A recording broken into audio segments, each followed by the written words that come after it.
All right, so I say we start this off. I just want to welcome everybody.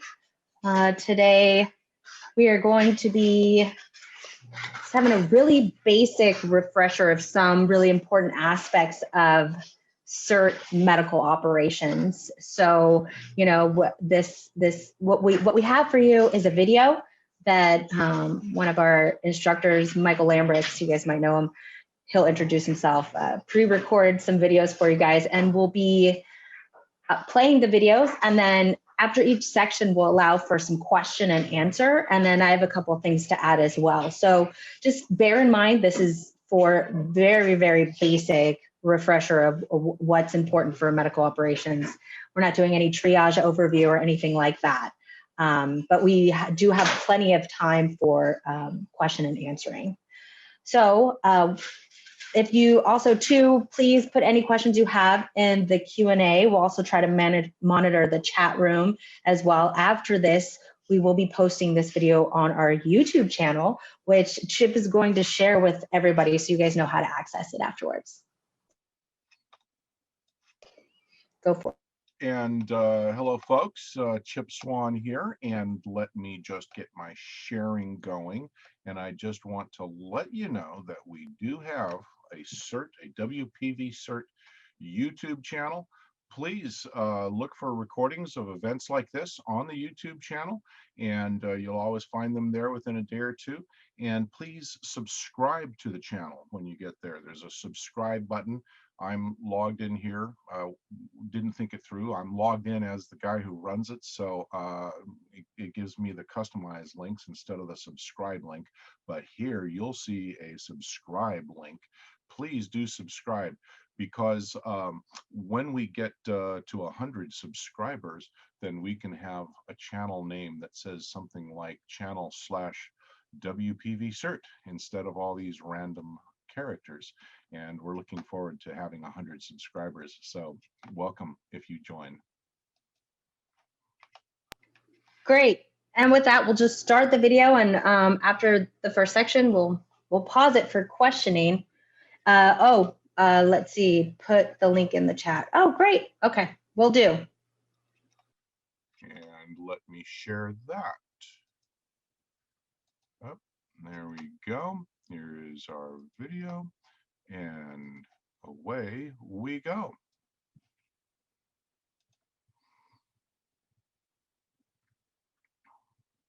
My name is Michael Lambrechts. I'm a fire captain here with the Woodside Fire Department. I've been with the department since 2007. I've been teaching the community since 2005. I'm currently our CPR coordinator. I'm a BLS instructor, ACLS instructor, and PALS instructor. Today we're going to go over a few different videos. I hope you enjoy them. I'm just going to give you some tips and tricks for if you ever have to get deployed and out there in the field. I'd like to thank you guys for participating in the CERT program. Without you, none of this could be possible. I always like to start off my classes with a little fun fact about me. When I was in high school, I beat my chemistry teacher 4 games to none in chess to get the overall grade for our class curve. So that is my fun fact about me. I hope you enjoy the videos.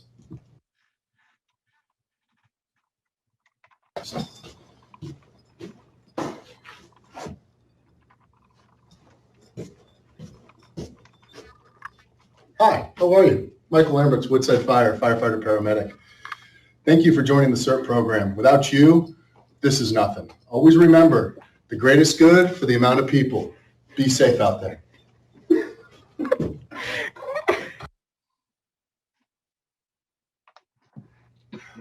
Hi, how are you? Michael Lambrechts here. Thank you for watching this video. Always remember in CERT, we're trying to do the greatest good for the greatest amount of people.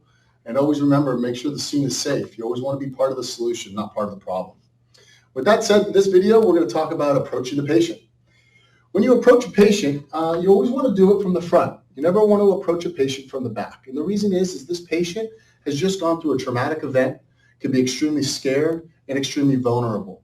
So you always want to make eye contact when approaching the patient. You always want to approach from the front and not the back. When you approach the patient, you want to be about 3 to 4 feet in front of the patient, and you want to identify yourself. You're going to say, hi, my name is Michael Lambrechts. I'm with CERT team number 2. I'm trained in first aid. May I come to you, approach you, and check you out for any injuries?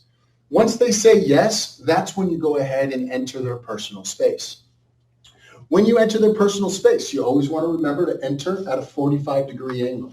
The reason is you never want to walk directly in front of somebody. And the reason is this patient could vomit, sneeze, cough, spit, and you're directly in the path. You're in that hot zone where you could get hit with that. So this is for your safety as you come in right here at an angle. Once you approach the patient, always re-identify yourself. Say, hi, my name is Mike. I'm with CERT team number 2. And may I go ahead and assess you or check you for injuries? Once they say yes, go ahead. A couple things you want to keep in mind. Men touching women or women touching men. Different religious beliefs out there. So you always want to be respectful for the community and the diversity out there. Another thing you also want to do is you never really want to stand over somebody.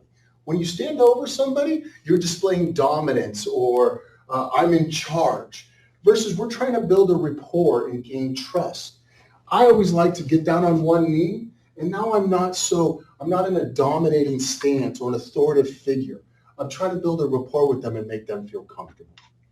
When assessing the patient, always explain what you're doing and why you're touching them. With adults, we always start at the head and we work our way down to the feet. Now with pediatrics or children, we always want to start at the feet and work our way up to the head. And the reason is because children don't understand what we're doing, right? So you start at their feet, they don't mind you touching your feet versus going straight for their head. Again, you still want to explain to the child what you're doing, explain to the parent what you're doing and why you're doing it. That's how we approach a patient. Thank you. Okay, so what I forgot to do is just kind of give you guys a heads up of what we're going to be talking about today. I said basic medical operations, but I didn't say exactly what we were doing. So the first thing obviously is we're going to be discussing approaching a patient, and then we're going to go into the 3 killers. From there, we'll proceed into donning and doffing gloves properly, and then we'll wrap it up with bandaging and splinting. So after this first section, some things I wanted to just reiterate is what Mikey was talking about when you approach a patient and you ask them for consent. There are absolutely situations where you may not get consent, but it is still important for you. It's implied consent. If you walk up to somebody, they seem altered, they obviously need help, right? That's an implied consent. And so you're able to help them. If you're not really sure what's going on, they're refusing to want to be helped, but you just don't feel safe like leaving them where they're at, you can report back to your to MedOps and then request what to do from there. They may assign a team just to keep an eye on the person to make sure that that they don't get hurt or that they don't get any worse. So just bear in mind that sometimes there's implied consent. If there's any questions, you can put them in the chat box or in the Q&A. Also, feel free to raise your hand if you want to ask your question out loud. I'm just going to give it just a little bit before we move on to the next section. I thought Mike did a great job of kind of explaining that we come from different backgrounds, to be sensitive to people's, female approaching a male, male approaching a female. Also, too, keep in mind that it's really important to try to have direct eye contact with the person so they know you're talking to them and you are acknowledging that that they see you as well. Yeah, I really like that point too, of starting with a kid, starting at the feet, because they're just, even if you're telling them what's going on, they're just frightened and they don't know you. They have no reason to trust you. They've been told to not trust strangers, and starting with the feet, and okay, it gives them a second to calm down. Yeah, and it's very common that, younger children, it's not just like, police officers and firefighters, it's just people in uniform that tend to, scare them a little bit more. So just be aware that even though you may not be walking up to them wearing a badge, that all the gear that you have on could be potentially very frightening for them. Okay, I don't see anything in here, so we can move on to the next section. Good. Here we go. And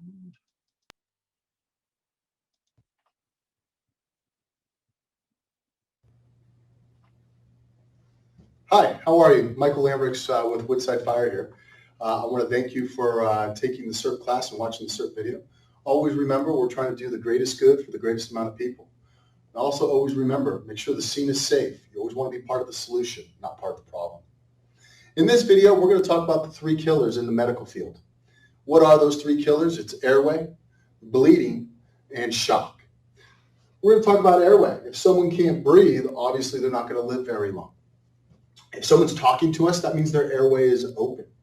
If they're not talking to us, we want to make sure that their airway is open and that they're moving air. If they're not breathing, we want to do what's called a head tilt, chin lift. Hopefully that opens up their airway and they'll start breathing on their own. Another big killer in the medical field is bleeding, uncontrolled bleeding. Our job is to control it. We want to go ahead and identify major bleeding. We want to do direct pressure. If it's an extremity, we want to do elevation. And we maintain that pressure until the bleeding is stopped. Essentially, you're plugging the hole. Another, or the last of the killers, is shock. What are signs and symptoms of shock? Somebody who has altered mental status, rapid shallow breathing, skin signs are pale, cap refill is greater than 2 seconds. If somebody's displaying signs of shock, we want to go ahead and lay them down. Careful when you lay them on their back that they don't vomit. We don't want them to aspirate. But when we do lay them down, we want to elevate their feet, and we also want to maintain body temperature. Wrap them in a blanket or one of the space blankets. I want to say thank you for watching the video and be safe out there. So we had a hand raised on the last section, so I'll let Chip open it up to Cam. She probably has something real good to say. Cam, you're still muted, and love to hear from you.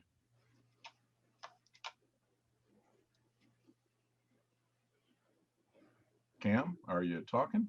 There we go. Actually, that was a mistaken hand raise. Sorry about that. Oh, no problem. No problem. Understand. Is there anything you want to add to that last section? You always have something great to say. Just that a lot of times when we think about the 3 killers is think about what's going to hurt the person right now. And so it's a very small form of triage in the sense that we're trying to buy ourselves time. Mm-hmm. Great. One note too that I wanted to talk about is when we're dealing with a patient that appears to be unconscious, right? So when you're approaching somebody, obviously make sure the scene is safe. That's your first step. And then when you walk up to them, for our CERT members who will be being deployed, CPR and first aid are part of the certifications that we require. And in CPR, we have you do like a tap on the shoulder, right? And shake the person to see if they're awake. But when I teach my classes, I always say I never feel comfortable with getting very close into somebody's face, when they're unconscious, because you don't know what's going on. So realistically, what I say is when you're approaching somebody and you're not sure if they're conscious or not, go up to them and just kick their foot a little bit. Just do a little kick and just say, hey, are you okay? Are you okay? Then if they don't respond at that point, you can go in and tap them on the shoulders. Are you okay? Are you okay? They're not responding. You want to check to see if they're breathing, and you're going to look, listen, and feel. Try to see if you see their stomach or their chest rising, feel breath on the side of your face. And then that's where the head tilt chin lift comes into play. You saw the image on there where you're going to use two fingers on the bony part of your chin right here, and your other hand's going to be on the forehead, and you're just going to open the airway up, and it's going to pull the tongue away from the back of the throat there. So that's really what you want to do for somebody opening up the airway. When it comes to bleeding, what I wanted to mention here, we'll have some questions on here. Okay, yeah. So when we lay them down, should that be in the recovery position? It depends. So what Mikey was referencing is when you're laying them down and if they're breathing and they're okay and there doesn't seem to be anything else major going on, then they say yes, put them in the recovery position, which is laying them onto their side. Then they don't. If they throw up, they won't aspirate or choke on their vomit. But if they're in shock, right, or if they're bleeding, then oftentimes what we say is then lift their feet up. So they're not going to be in a recovery position. You're actually rising, you're lifting the feet up so that their heart isn't working so hard to pump blood. And then you're covering them and keeping them warm as well. With bleeding, we talk about elevation, pressure points, right? And direct pressure. So like Cam said, you just want to, we're basically, as a CERT member, we're doing the greatest good for the greatest number and the shortest amount of time. It's a little bit different when you're doing just basic first aid, but during CERT, we're trying to just mitigate and help as many people as we can in the shortest amount of time. So you figure out what it is that's going to kill them, right? One of the 3 killers, you address that right away. Applying pressure, a direct pressure to a wound, elevating it if it's, say, on an arm, or using pressure points, such brachial point on their arm would be here. And then you could also have a femoral point, which would be on their upper thigh. Let me see if there's another question.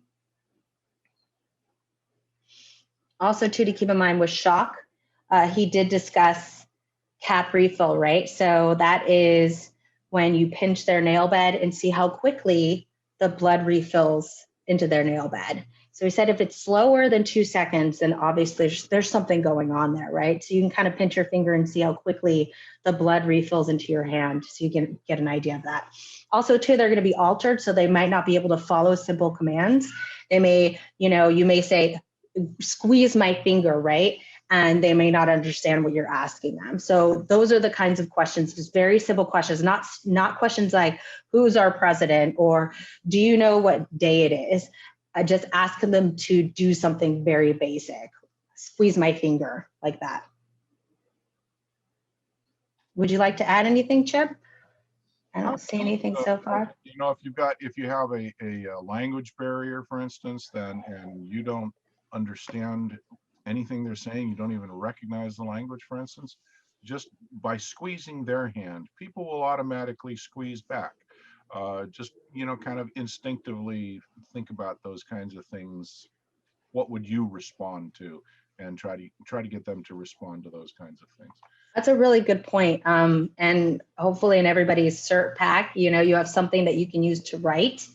So, too, and I say that because you could come across somebody who is hearing impaired, right? So they can't necessarily, and you might be wearing a mask over your face. So then that's a dual issue, right? So all of a sudden now, maybe they can hear a little bit, but you have a mask over your face, so it's muffled. So just make sure you have those things in mind when you're approaching somebody, is like when you're asking them questions. Could this person have some kind of hearing impairment, or is there a language barrier? I know there's a lot of amazing, Google Translate on your phone has been pretty amazing for translating languages. I've used it actually a few times. Yeah. And if it's raining and you find them outside, or they've got a cut on their head, they might not be able to hear you because their ear is full of water or liquid, or they've been hit in the ear and you just temporarily can't hear a darn thing. So there's a lot of different reasons why you might not be able to get their attention, but use your gut and treat them with respect and love, and see if you can't get through to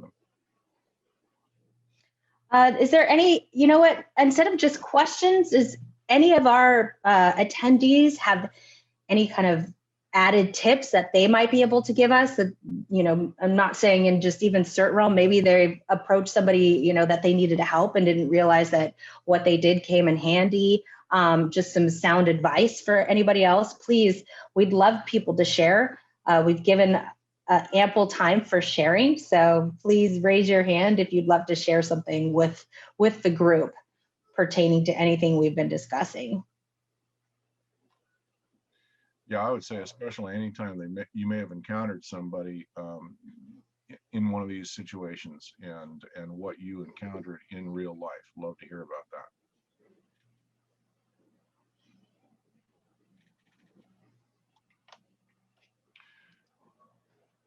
All right, I don't see any more people raising their Okay, hand. so Donnie just asked, please describe what happens in shock, how it progresses.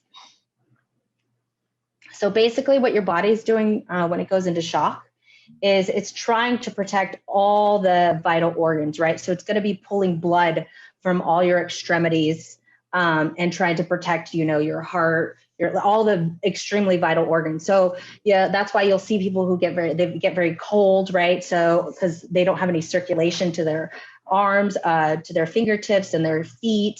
They're also going to get extremely nauseous. They're going to get pale in the face. They could feel very cold. They're going to be very cold, and then they'll just start to basically fall apart from there. So that's why it's extremely important to elevate the feet, keep them warm. Try not to move them very much. You don't want to move them that much. You just want to keep them where they're at, keep them calm, and keep them warm.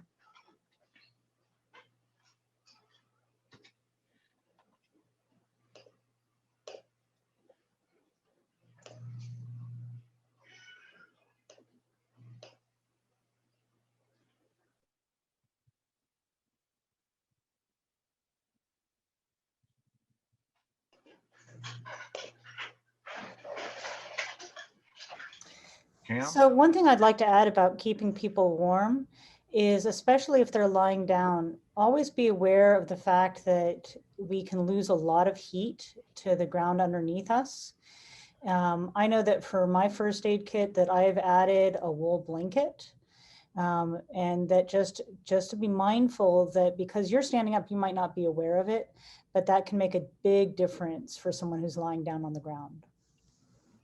Yeah, I remember when you had mentioned that before, and I was like, wow, that's actually a huge thing to think about, because it really doesn't need to be that much cooler to make the ground super cold for somebody that's laying on top of it. It's that direct contact. They're never going to make the ground warm. They're just going to continue to get colder. Yeah. And the slightest bit of dampness in the ground is going to accelerate that heat loss tremendously. Okay, let's see. Is any more hands up? I don't see any. I guess we can move on to the next section. Good. All right, folks. Oh, we have one more in Q&A. When to elevate a person's head versus feet? Well, we don't really elevate people's heads. We usually only do their feet. Also, too, this helps to keep the airway open. If you're elevating the head, you could end up closing down on the throat. So we just elevate the feet if there's symptoms of shock. That's so that you can lift them up and the heart's not working so hard to pump blood all the way out.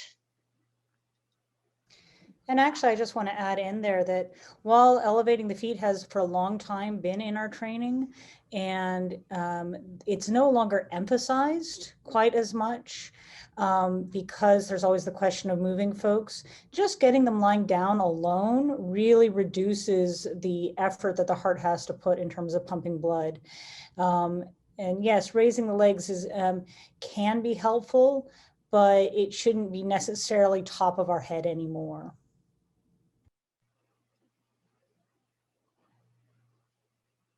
Great. Anyone else? All right, Selena, you call it. Are we ready? Sure, we'll move on to the next section. Let's do that next one. Hi, how are you? Michael Lambrechts here with Woodside Fire. Thank you very much for being part of the CERT program and on the CERT team. Always remember, we're trying to do the greatest amount of good for the greatest amount of people. I always also like to say is make sure the scene is safe for you. You always want to be part of the solution and not part of the problem. With that said, in this video, we're going to go on how to don and doff your proper PPE. We're going to talk about gloves in this one. First thing is why do we wear gloves? We wear gloves for two reasons. It's one, to protect yourself from potential bio and open wounds on a patient, but it's also to protect the patient from things that you might have had, whether it's a common cold or something that you have touched. So you're protecting both two ways, their way and your way. With this said, I've already gotten permission to approach the patient. I've already looked and seen if any major bleeding needed to be controlled. The three killers, airway, bleeding, and shock, those are all clear. We're going to say we're cleaning just a small wound. After we clean the wound, our gloves are now dirty. I always want to say, remember, touching your own personal equipment. After I touch this person in blood, and now I touch my equipment, Well, now it's potentially on my equipment. So always remember what and who you're touching with the gloves. Now let's talk about taking off the gloves. First, you want to take the glove and you want to pinch it here. And you want to go ahead and do it away from yourself, not close or not close to anybody else. And you want to pull it down just like this. From there, you want to go ahead and cup the glove. From here, you slide down just like this, still not touching anything. And you fold the other glove inside. So now you have essentially turned these gloves inside out and you trap them yourself. If they need to go into the proper biohazard bag, please do so. If not, please dispose of them properly. Now I'm going to demonstrate how to do it with dirty gloves.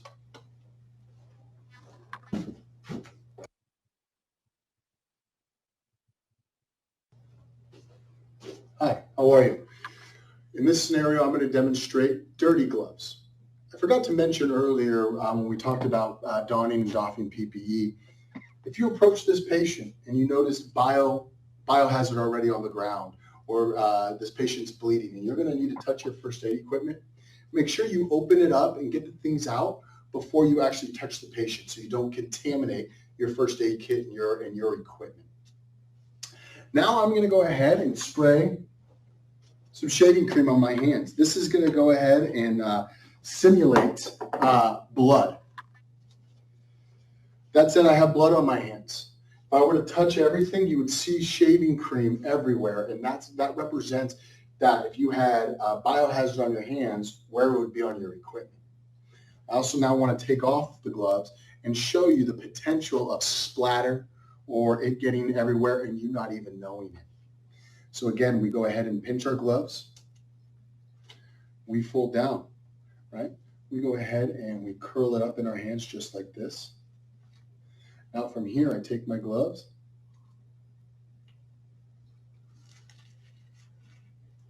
and I peel them just like that. If you notice, it's potentially on the outside. Some might have splattered on the floor. That's why we always want to take our gloves off away from ourselves and away from everybody else. I want to say be safe out there, and thank you.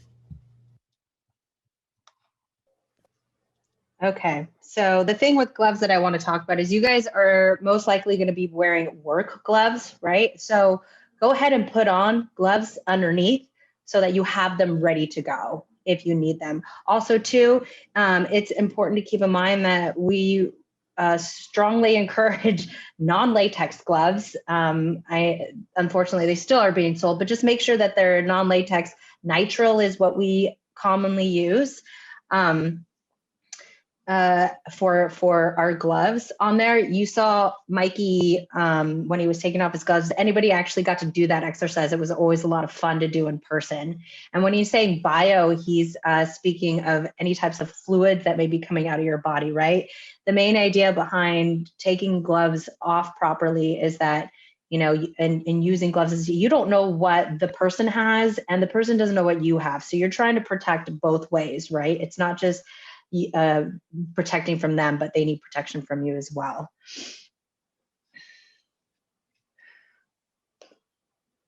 If there's any questions, go ahead and I think you made a great point too, of when you're approaching to kind of figure out what you're going to need out of your bag and take everything that you think out of your bag first.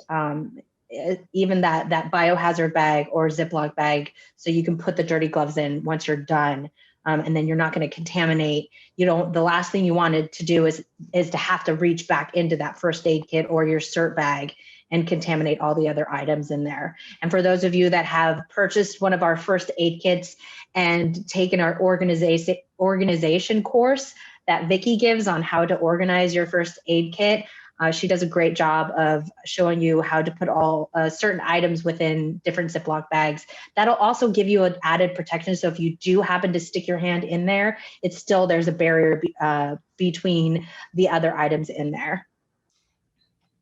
And actually, this is Cam. I'd like to throw in there that this is a great example of working. We're always working with a partner and with a team, and having someone who's acting as the resource gatherer and is keeping clean hands is a great bonus because of that risk of cross-contamination. Yeah, absolutely. Also, too, there may be situations where, you know, you're trying to take your gloves off, you can't, there's just too much going on there. You may need to stick a pair of gloves over your other gloves, right? Because if you've ever tried to get into a wetsuit after you've taken it off already, it's kind of like that with gloves, right? You take off a pair of gloves, you try to put another pair on, your hands can be sweaty, and it can be very difficult to stick on a pair of gloves over them. Yeah, you know, when I first practiced this in the class, I found it surprising how easy it is to get shaving cream / blood everywhere. And so I went to Amazon, and for like $30, you get a box of 100. And I went through about 10 pairs until I could do it. And if you haven't done that, if you haven't taken off gloves with shaving cream until you can do it without splattering, I encourage you to do it. It's surprising how hard it is to avoid splattering. I think the main thing too, when we take off gloves for the first time, is we're kind of in a hurry to do it, right? So especially when I'm teaching this and I have people come to the front or I'm walking around, everybody's in a hurry to do it, you know, and you've seen movies where in doctors' offices, they're just snapping it off, right? That's like the last thing you want to do. Just take your time, right? Use 2 fingers to go under the cuff of one glove. Sorry, that's after you've taken one out. So you pinch the cuff of the first glove. And you know what? If you wear a watch or you have a bracelet on one of your hands, I would actually take that glove off first instead of trying to stick your fingers under it. So pinch that cuff off and slowly take it off. And like Mikey said, make sure you're not aiming it at anybody. Aim it away from yourself and just slowly try to work it down out, especially if they're really messy. Going a little too slow, making yourself go slower than you're comfortable with is probably the best way to avoid that snap. And that's the one thing for me that just sent a fine mist of shaving cream everywhere. And also, I would add, if you're wearing rings, a watch, anything on your hands that might puncture a glove, take that stuff off and put it in your pocket before you put that glove on. If you've got a tiniest puncture in a glove, it's not going to be able to do its job. So Vic put a question in here, is profuse bleeding, right? So protocol. And so, yeah, there may be little time for gloves or permission. Obviously, permission kind of goes out the window if somebody's profusely bleeding, right? Gloves, you should be having them on. Once you're deployed, right, you want to just have them on hand. You want to try to be as safe as possible. There are times, though, where you're not going to have gloves. And I'm not even just saying in the CERT realm, just in regular day-to-day, where you may need to try to help somebody without that. And so try to keep it as safe as possible. If you're stopping bleeding, you're using something to control the bleeding. Your hands aren't going to go directly on the person. You're using something, if you have gauze, bandaging, obviously you're using that. If you don't, a shirt, anything you can to apply pressure on there. But yeah, you're not asking somebody permission, and waiting for them to give consent and all that. If you see something where they're, profusely bleeding and they seem very upset and agitated and screaming. Yeah, I would add that your skin is one of the best barriers against anything chemical, biological, or whatever that you might encounter. However, once you've got your skin contaminated, it's very difficult to get that clean again so that you can help somebody else. But if you're in a situation where you don't have gloves and someone's bleeding profusely, unless you have some kind of an open cut on your skin or some reason to think that your skin should not be in contact, it doesn't bother me too much to think that I'm just going to go ahead and put my hands on that. I'm going to scrub up real good afterwards, but your skin is a very good barrier against almost everything. I would add in that there's a lot of opportunity to do improvised barriers, plastic bags. How many of us have bags in the car, things like that? Yeah, right. So there's a lot of, ideal, the gloves are best, but there's a lot of things that we can use that are not. And so that's definitely worth considering in an environment that you know that you're likely to be contacting someone. The idea of putting on gloves ahead of time is really worthwhile.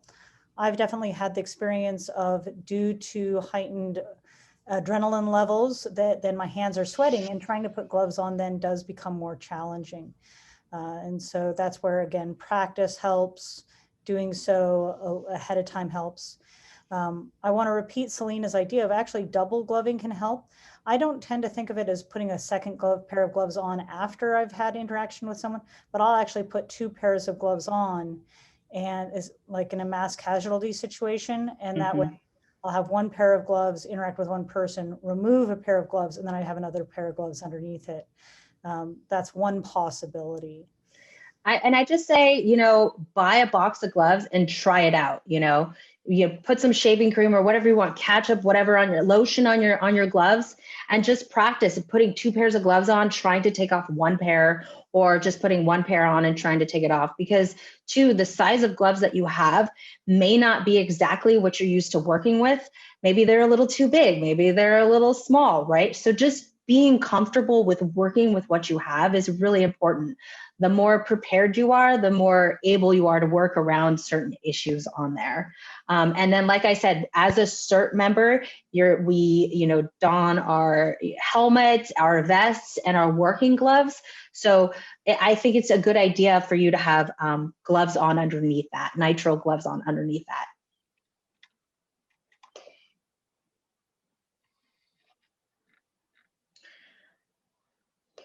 I'll also point out food service gloves. If you got just the plastic food service gloves around, or a plastic bag, these things will also keep liquids on the outside. So they work great. They don't conform to your hand as well. You can't do fine work in them. But if you're just trying to keep blood off of your hands, it's a fantastic solution. Also, if you're a dog owner, poop Oh, I was just going to say that. Good one. Yeah. Thanks. And also, if you're a dog owner, actually taking on and off gloves is good practice and is excellent for poop management. I love that. But yeah, as a dog owner, you carry around those plastic bags so you can clean up after your dog. And a lot of people have extra ones of those, like the little refills in their car, or even as you're going up to a park, if you're going to go hiking through the park. At times I've gone in there and grabbed extra bags, those can work as gloves too. So yeah, that was great, Cam. You read my mind. Yeah, absolutely. All right. It looks like we answered all the questions, so we can move on from here. Good. Let me pull it up and start it. Hi, Michael Lambrechts here with Woodside Fire. Thank you guys for watching the CERT video and being part of the CERT team. Always remember, we're here to do the greatest good for the greatest amount of people. Another thing I always like to say is make sure the scene is safe. You always want to be part of the solution, not part of the problem. In this video, we're going to talk about how to do bleeding control and bandaging a wound. With that, I'm going to simulate that I have my proper PPE. I have my eye protection, my gloves, and my safety helmet on. With that, in the earlier video, I already talked about how to approach a patient. This patient has already given me permission to work on them. With that said, we're going to say this patient has a deep cut on their right forearm. I'm going to go ahead and grab a bandage. Take my bandage and I'm going to hold direct pressure. I'm going to hold direct pressure and elevate until the bleeding has stopped. If bleeding continues to come through this bandage, I never ever want to take this bandage off and put a fresh one on. And the reason is because I will have removed the potential clotting that I've already started. So with that, I would go ahead and just add extra. I'll go ahead and add a little extra right there. Once the bleeding has stopped, if this patient can help, they will go ahead and hold direct pressure on themselves. If this patient can't help, then you're going to have to do this by yourself. From here, I'm going to take my gauze. I never want to start directly on the wound because that hurts. You want to start just a little bit lower and you want to work your way up. So I'm going to go ahead and start a little bit lower right here on the arm and work my way up. From here, we want to make sure it's tight, but not super tight where it's cutting off circulation. We're going to go ahead and wrap the arm. Once we're done, once we get this completely wrapped, I always like to talk about 3 different types of methods of securing the bandage. The first method is what I like to call the tuck method. And the tuck method is I just take it and I tuck it right here. This is very easy, very convenient, but it's not very trustworthy. And the reason is if this comes out, it potentially can come unwrapped or even come loose. And then you lost your sterile or clean bandage. Another method I always like to teach is what I call tape. Just get a piece of tape out of your first aid kit, get a piece of tape, and put a piece of tape right there. That's probably the easiest, but also sometimes you might not have tape available. The last one I always like to teach is the tie method. Take this, swing it around, you rip it up, and you just tie it. Tie a little bow, tie it like that. This is actually my favorite if you have to be mobile with somebody, or even in any pediatrics. This is the most secure one. It's harder to come undone. With that said, I'd like to say thank you very much for watching this video on bandaging. Please stay safe out there. Also, too, I do want to mention with if you're doing a pressure bandage, so you're using the bandage also as a pressure to apply pressure to the wound, the tie method is what we really recommend for that as well. And if possible, if you're able to, that first gauze that you lay down on the wound, you want to make sure, Vicky's always really good about stressing this, if you guys have ever taken any of her sessions, is she says, just make sure that first gauze is sterile if possible, right? So in our first aid kits, and we do have the sterile gauze, which is the ones that are in the wrappers. And then we have a bunch of other gauze as well.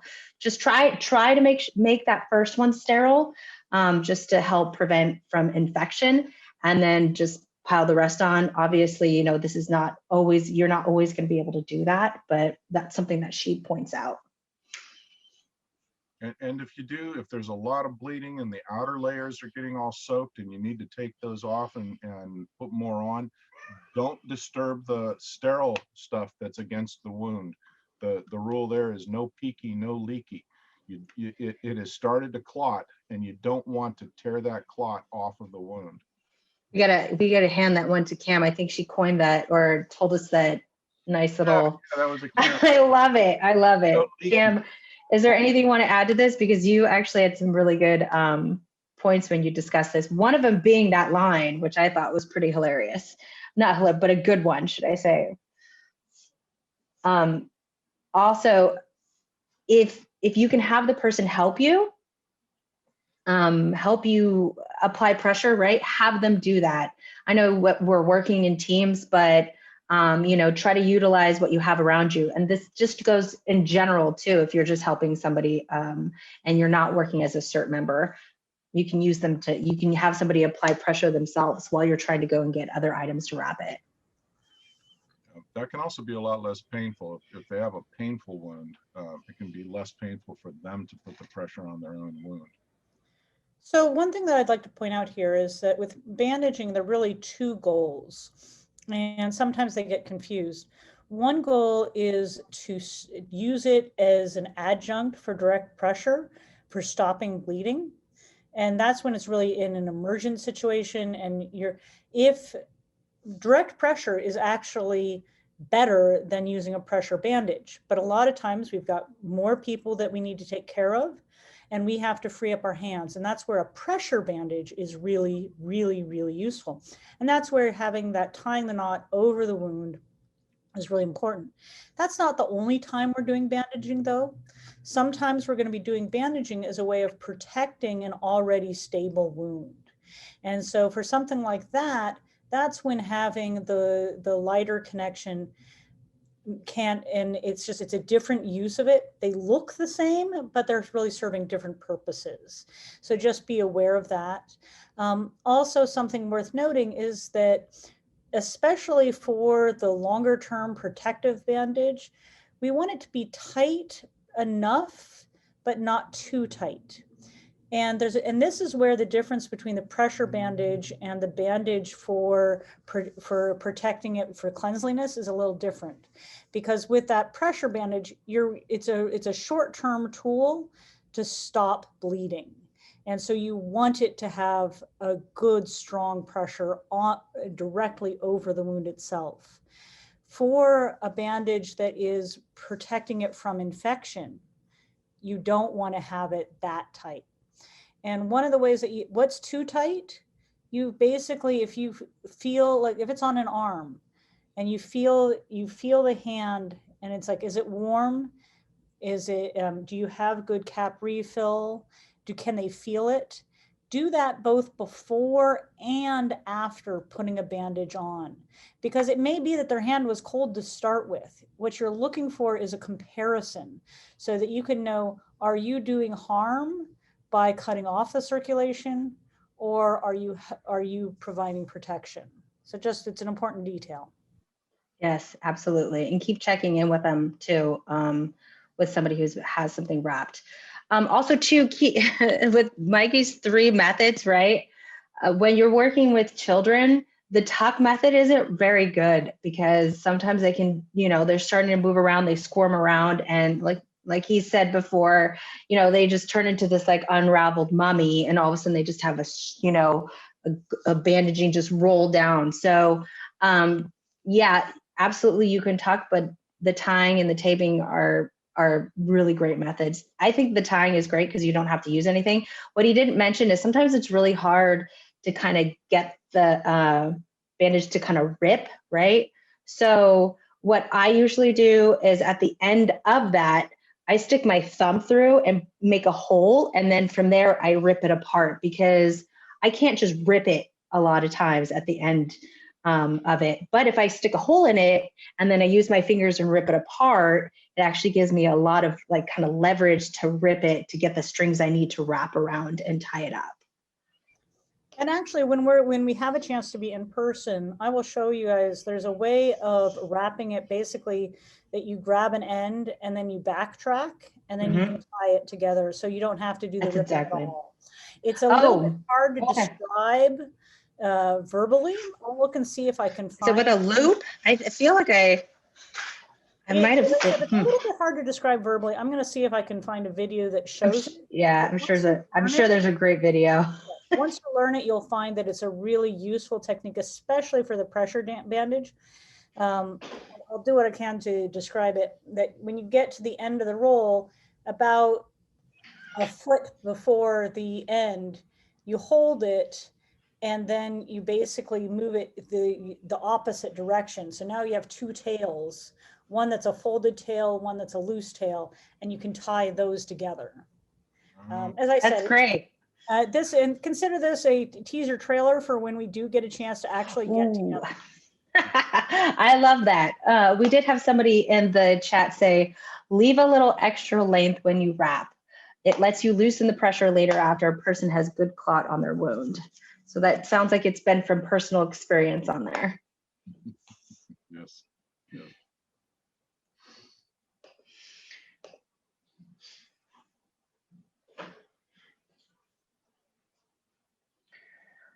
Okay, well, if there's nothing more on here, we'll go on to our final section on here.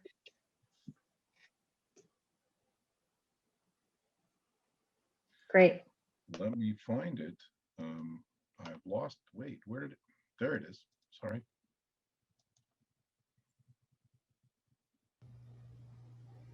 Hi, how are you? Michael Lambrechts with Woodside Fire. Thank you very much for taking the CERT class and being part of the CERT team. With that said, always remember we're trying to do the greatest good for the greatest amount of people.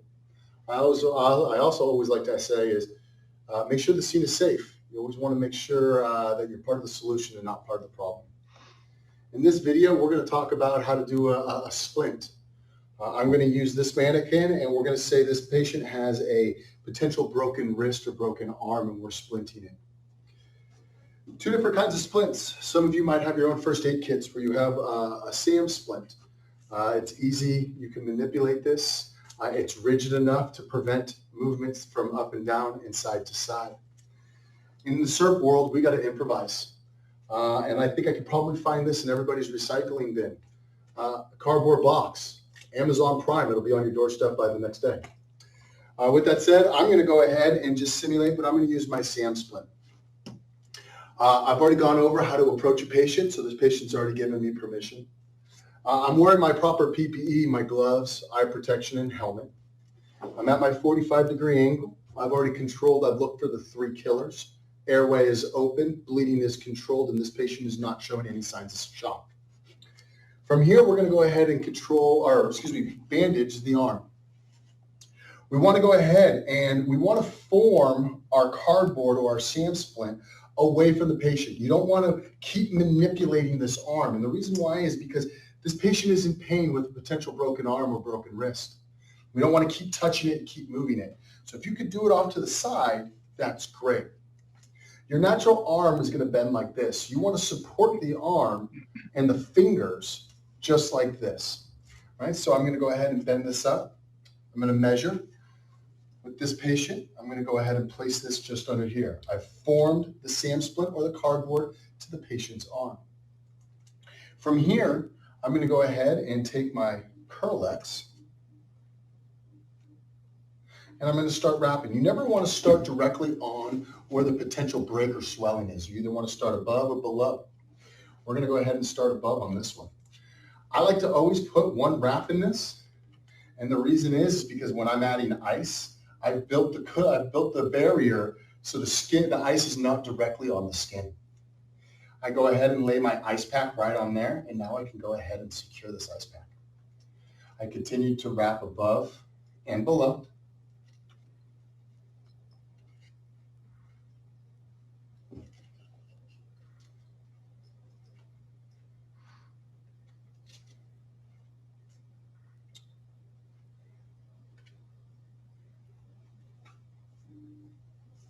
From here, again, I always like to talk about my three methods, the 3 T's. We can either tuck this, tuck it in. We can either tape this and tape it, or we can tie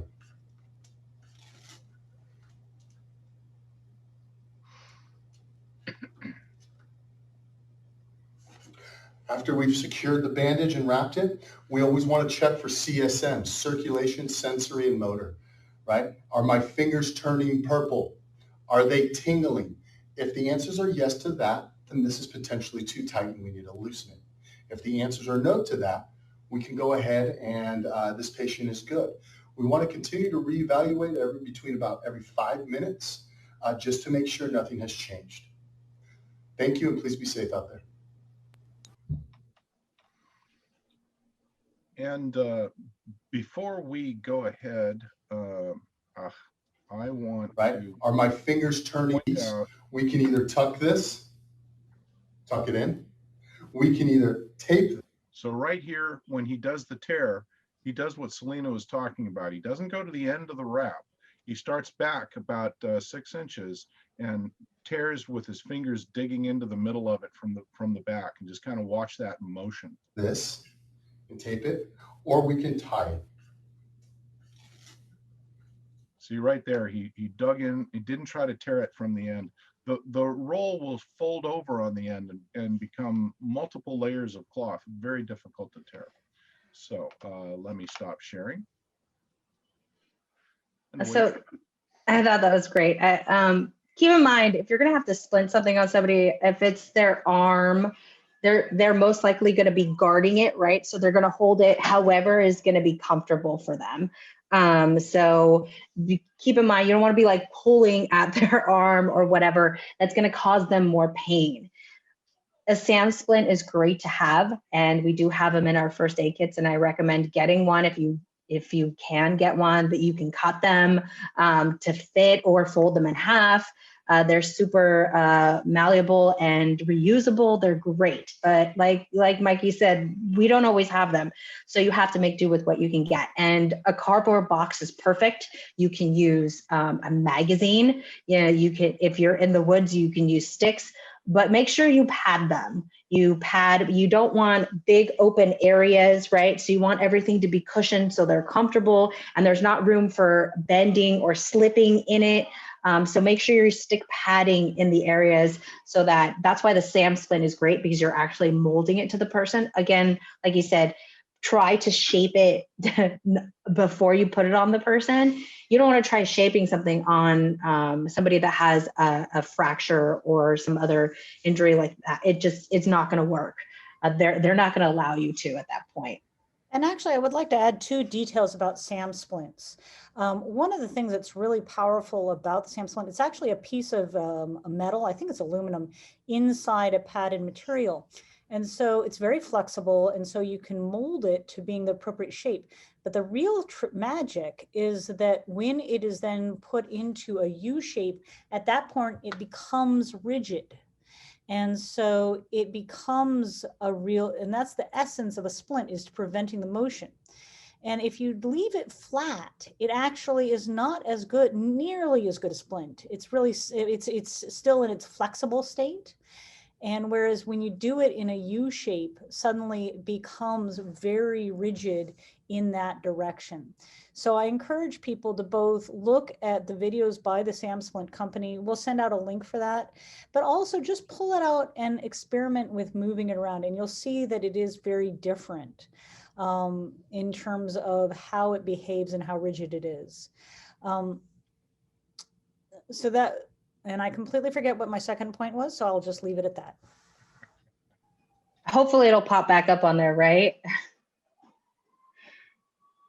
I think SAM splints are pretty awesome. They do come in different sizes, but the ones that we have in our kit, do we only have 1 or are there 2 SAM splints in our kit? There's 1. Yeah, they're great though. Hello, this is 911. What emergency service do you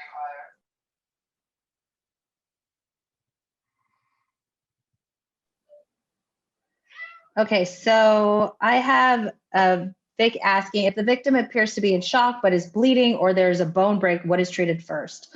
I think you just need to determine what is going to be the cause, what is going to kill them first at this point, right? If with no other information, just reading this as it is, I would assume that it'd be the bleeding. Stop the bleeding, right? That's going to be putting them into shock. If there's a bone break, right, maybe the bone is sticking out of the leg and that's causing the bleeding. So I think you have to assess what is it that's going to kill them first. Bleeding, I think, is going to be, in this situation, that's going to be the main killer. Yeah, it's why they're called the killers. You want to stop the killers first, and once they're alive, you can deal with the broken bone, and definitely make sure they're breathing. I always thought it was interesting when I teach my first aid class and they go over splinting, right? They do one of these scenarios where like there's a bunch of Girl Scouts walking through the woods and, you know, one of them twists their ankle and breaks it, is what I'm assuming, right? And the troop leader gets in her backpack and she starts pulling out all these like scarves, like handkerchiefs, right? Bandanas. And she has like 12 in there. And I understand what they're trying to say, but that's not realistic. What they're trying to say is just use what you have around you to make a splint. So grab some sticks that you can, some straight ones, make sure, you know, what you're grabbing at is not surrounded by poison oak, if that happens to be an area that grows it, because it's very prevalent in the fire district.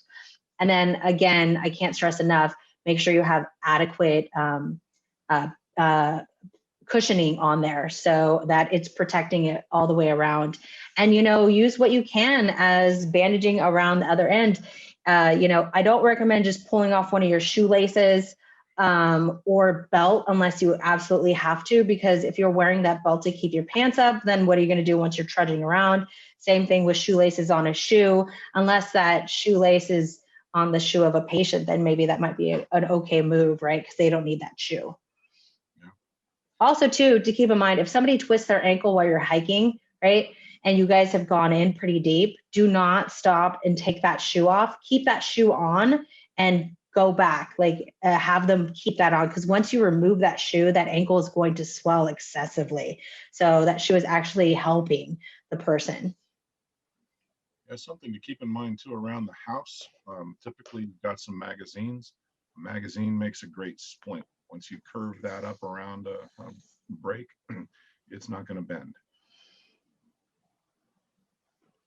Oh, now I lost my train of thought. I was just going to say something. Oh, so what Mikey did mention was that he did one wrap around and then he said something about an ice pack. So what you can do is when you do one layer, you can put ice on top and then continue to wrap around the splinted area. Then you have that ice pack that's kind of encapsulated around that splint. So it's icing and reducing the swelling as well as a blood flow on there too. It's restricting it. So that's what he was saying, if you guys caught that on there. Like I said, all these videos are going to be available afterwards, so you can rewatch them because they kind of go quick. That was our last video, by the way. So if anybody has anything they'd love to share, I think we hit it right on the mark here. I want to say thank you so much for participating today, hopping on here. We just wanted to give you a nice little refresher. After doing this video, I feel like a really good one to bring back or to teach you guys is to update on is triage, right? Triage is a huge thing and it's so easily forgotten. And if you don't do it often, you're just like, what? So I understand that that's a whole class in its own. But with that, if there's nothing else to add, I do just want to plug the WPV-CERT website. And don't forget to go on there. We have constant training. We're actually looking towards scheduling our next class for CERT. And for those of you that took the hybrid training, we are going to hopefully schedule a skills day coming up soon. We have been discussing it, so don't think that we have forgotten about you guys. And first aid kits are available on our WPV-ready.org website under buy, so you can buy our new first aid kits. And if there's nothing else more, just thanks so much for being on here today. Thanks. Thank you, folks. Excuse me. Stay healthy. Get vaccinated. And if there are no further questions to answer, I will wrap it up at this point. Soon to be posted. Keep your eye out. Thank you. This one posted by Monday. Thanks, folks. Bye-bye now.